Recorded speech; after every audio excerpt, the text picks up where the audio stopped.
கவுண்டன்பட்டி பகுதியில் டீ கடையில் தடை செய்யப்பட்ட புகையிலை பொருட்கள் விற்பனை செய்த நபர் உள்ளிட்ட 2 கடைக்காரர்களுக்கு தலா 25,000 ரூபாய் அபராதம் விதிக்கப்பட்டது. தேனி மாவட்டம் ஆண்டிப்பட்டி தேனி சாலையில் வட்டாட்சியர் அலுவலகம் அமைந்துள்ளது. இதற்கு எதிரில் காமராஜர் அரசு கலைக்கல்லூரியும் செயல்பட்டு வருகிறது.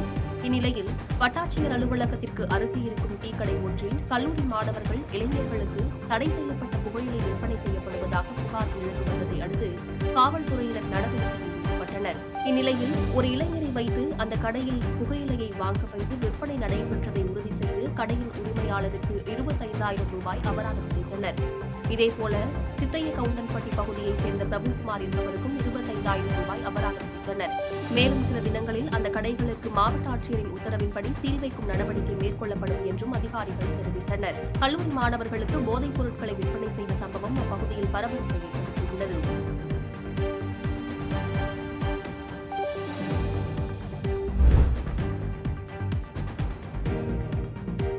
தூத்துக்குடியில் இந்திய தொழில் கூட்டமைப்பு சார்பில் ஏற்றுமதியை ஆராயுங்கள் என்ற தலைப்பில் கலந்தாய்வு கூட்டம் நடைபெற்றது. தூத்துக்குடியில் இந்திய தொழில் கூட்டமைப்பு சார்பில் ஏற்றுமதியை ஆராயுங்கள் என்ற தலைப்பில் கலந்தாய்வு கூட்டம் நடைபெற்றது. இந்த கூட்டத்தில் உலகளாவிய சந்தைகளில் புதுமை, வருங்காலங்களில் ஏற்றுமதியை மேம்படுத்துவதற்கான வாய்ப்புகள், ஏற்றுமதியில் 2030ஆம் ஆண்டிற்குள் $2 டிரில்லியன் இலக்கை அடைவது உள்ளிட்டவை குறித்து கலந்தாய்வு நடைபெற்றது. மேலும் ஏற்றுமதியில் வெற்றியடைந்த சாதனையாளர்கள் தங்கள் அனுபவங்களை பகிர்ந்து கொண்டனர். இந்நிகழ்ச்சியில் துறைமுகம் சார்ந்த வணிகர்கள், வங்கியாளர்கள், பல்வேறு தொழில் முனைவோர்கள் மற்றும் மாணவர்கள் கலந்து கொண்டனர்.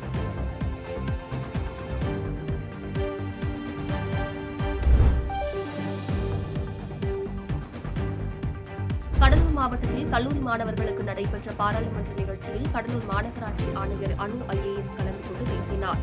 கடலூர் மஞ்சக்குப்பம் பகுதியில் உள்ள தனியார் அறிவியல் மற்றும் கலைக்கல்லூரியில் இளைஞர் பாராளுமன்ற நிகழ்ச்சி நடைபெற்றது.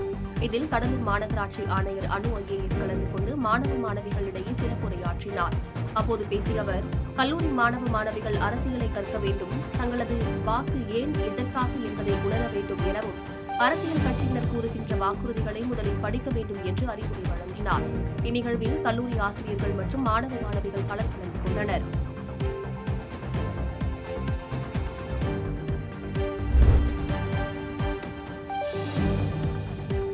சாத்தூர் அருகே திடீரென பட்டாசு வெடி விபத்து ஏற்பட்டதில் சுமார் 10 கிலோமீட்டருக்கு அதிர்வுகள் ஏற்பட்டதால் பொதுமக்கள் அச்சமடைந்தனர். விருதுநகர் மாவட்டம் சாத்தூர் அருகே முட்டாள் நாயக்கன்பட்டியில் பட்டாசு தொழிற்சாலை இயங்கி வந்தது. இந்த பட்டாசு தொழிற்சாலை சிவகாசி அருகில் உள்ள விஸ்வநந்தத்தை சேர்ந்த கந்தசாமி என்பவருக்கு சொந்தமாகும். இங்கு நாக்பூர் உரிமம் பெற்று சுமார் 25க்கும் மேற்பட்ட அறைகளில் 50க்கும் மேற்பட்ட தொழிலாளர்கள் பட்டாசுகளை தயாரித்துள்ளனர். இந்த நிலையில் வழக்கம் போல பட்டாசு தயாரிக்கும் பணிக்காக மருந்து கலவையை தயாரிக்கும் பணியில் இங்கு உள்ள தொழிலாளர்கள் ஈடுபட்டு வந்தபோது உராய்வினால் திடீர் வெடி விபத்து ஏற்பட்டதாக தகவல் வந்துள்ளது. இந்த பட்டாசு வெடி விபத்தின் அதிர்வானது சுமார் 10 கிலோமீட்டர் தூரத்திற்கு அதிர்வை ஏற்படுத்தியதால் பொதுமக்கள் அச்சத்தில் உள்ளனர். தொடர்ந்து பட்டாசுகள் வெடித்து சிதறுவதால் தொழிற்சாலைக்கு உள்ளே யாரையும் அனுமதிக்க மறுக்கப்பட்டுள்ளது. மேலும் தீயணைப்பு வாகனங்கள், காவல்துறை கண்காணிப்பாளர் மற்றும் காவல்துறையினர் பாதுகாப்பு பணியில் ஈடுபட்டுள்ளனர்.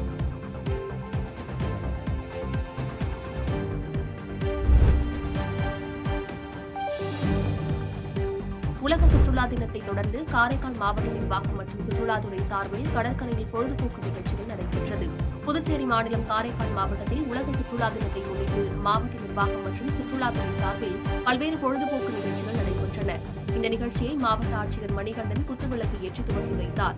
இதனைத் தொடர்ந்து பரதநாட்டிய நிகழ்ச்சியும், காளியாட்டமும், பட்டிமன்றமும் நடைபெற்றது.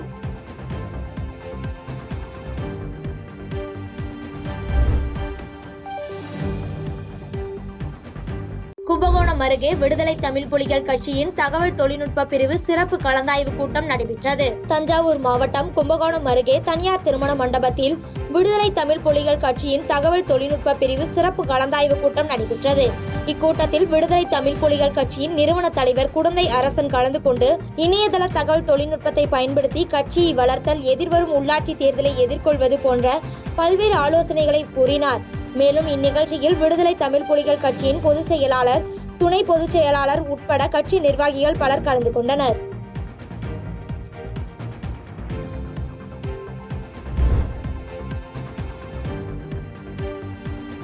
ராசிபுரம் புதிய பேருந்து நிலையத்தில் தமிழக வெற்றி கழகத்தின் முதல் மாநாட்டிற்கு துண்டறிக்கை வழங்கும் நிகழ்ச்சி நடைபெற்றது. நாமக்கல் மாவட்டம் ராசிபுரம் புதிய பேருந்து நிலையத்தில் தமிழக வெற்றி கழகத்தின் முதல் மாநாட்டிற்கு துண்டறிக்கை வழங்கும் நிகழ்ச்சி நடைபெற்றது.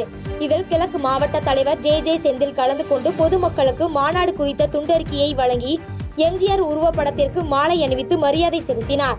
அதன்பின் செய்தியாளர்களை சந்தித்த அவர் தமிழகம் முழுவதும் துண்டறிக்கை பொதுமக்களுக்கு வழங்க வேண்டும் என்றும் மாநாட்டில் கர்ப்பிணி பெண்கள் மற்றும் மாற்றுத்திறனாளிகள் பாதுகாப்பாக அமரும் வகையில் ஏற்பாடு செய்யப்பட்டுள்ளது என்றும் கூறினார். தொடர்ந்து பேசிய அவர் மாநாட்டில் கலந்து கொள்ளும் இளைஞர்கள் மது அருந்த வேண்டாம் என்று அறிவுறுத்தினார். பல்வேறு அறிவுறுத்தல் வழங்கினார். ஒவ்வொரு மாவட்டத்திலும் தமிழகம் முழுவதும் இந்த மாதிரி துண்டு பிரச்சாரத்தை வழங்கி பொதுமக்களுக்கு விழிப்புணர்வாக செய்ய முடிவு செய்யப்பட்டது. தமிழகம் முழுவதும் துண்டு பிரச்சாரம் வழங்கி கர்ப்பிணி பெண்களுக்கு மற்றும் மாற்றுத்திறனாளிகளுக்கு பெண்களுக்கு மாநாட்டில் சிறப்பான அமர்வு இடத்தை சிறப்பாக செய்து கொண்டிருக்கிறார்கள்.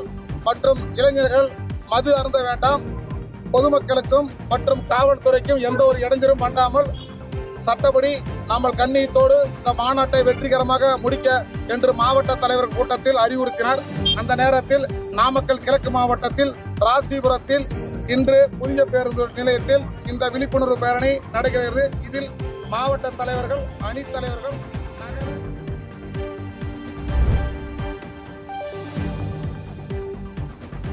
ஆதியூரில் வடகிழக்கு பருவமழை தொடங்க உள்ளதையொட்டி தீயணைப்பு துறையினர் பேரிடர் மீட்பு பணிகள் குறித்த செயல் விளக்கம் செய்து காட்டினர். திருப்பத்தூர் மாவட்டம் ஆதியூர் பகுதியில் மாவட்ட தீயணைப்பு மீட்பு பணிகள் துறை சார்பில் வடகிழக்கு பருவமழை தொடங்குவதையொட்டி பேரிடர் மீட்பு பணிகள் குறித்து ஒத்திகை நிகழ்ச்சி நடைபெற்றது.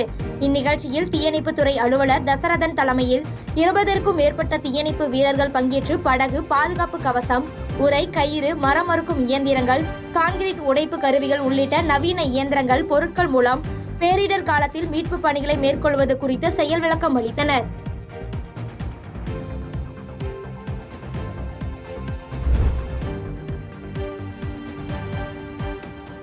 பெரம்பலூரில் பள்ளி மற்றும் கல்லூரி மாணவர்கள் பேருந்து படியில் நின்று பயணம் செய்யும் வீடியோ சமூக வலைதளங்களில் வைரலாகி வருகிறது. பெரம்பலூரில் இருந்து அரணாரை, செஞ்சேரி உள்ளிட்ட வழியாக மேலப்புலியூர் வரை செல்லும் அரசு பேருந்து காலை மற்றும் மாலை நேரங்களில் பள்ளி மற்றும் கல்லூரி விடும் நேரத்தில் செல்வதால் மாணவர்கள் படியில் நின்று பயணம் செய்கின்றனர். இது தொடர்பாக படியில் நின்று பயணம் செய்யும் வீடியோ தற்போது சமூக வலைதளங்களில் வைரலாகி வருகிறது. இதனைத் தொடர்ந்து விபத்து ஏற்படும் முன்னெச்சரிக்கை நடவடிக்கைகளை அதிகாரிகள் எடுக்க வேண்டும் என பொதுமக்களும் சமூக ஆர்வலர்களும் கோரிக்கை வைத்துள்ளனர்.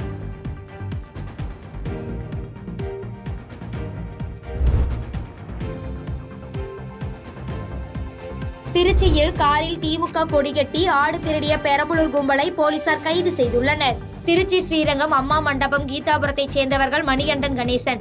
இவர்கள் ஆடுகள் வளர்த்து தங்களது வாழ்வாதாரத்தை நடத்தி வருகின்றனர். இந்நிலையில் கடந்த 13ஆம் தேதி இவர்களது ஆடுகள் தெருவில் மேய்ந்து கொண்டிருந்தன. அப்போது திமுக கொடி கட்டிய கார் ஒன்று வந்தது. அதில் இருந்த 3 பேர் கூட்டமாக சென்று ஆடுகள் பக்கத்தில் ஓரமாக காரை நிறுத்தி கார் கதவை திறந்து 3 ஆடுகளை திருடி சென்றனர். சொகுசு காரில் வந்து ஆடுகள் திருடிய சிசிடிவி காட்சிகள் வெளியாகி பெரும் பரபரப்பை ஏற்படுத்தியது. இதுகுறித்து மணிகண்டனும் கணேசனும் ஸ்ரீரங்கம் காவல் நிலையத்தில் புகார் கொடுத்தனர். இப்புகாரின் பேரில் மொய்தீன் என்பவரையும் காரை விற்பனை செய்த நபர் என 3 பேரை கைது செய்து விசாரணை மேற்கொண்டு வருகின்றனர். மேலும் ஆடு திருட பயன்படுத்திய சொகுசு காரை பறிமுதல் செய்தனர்.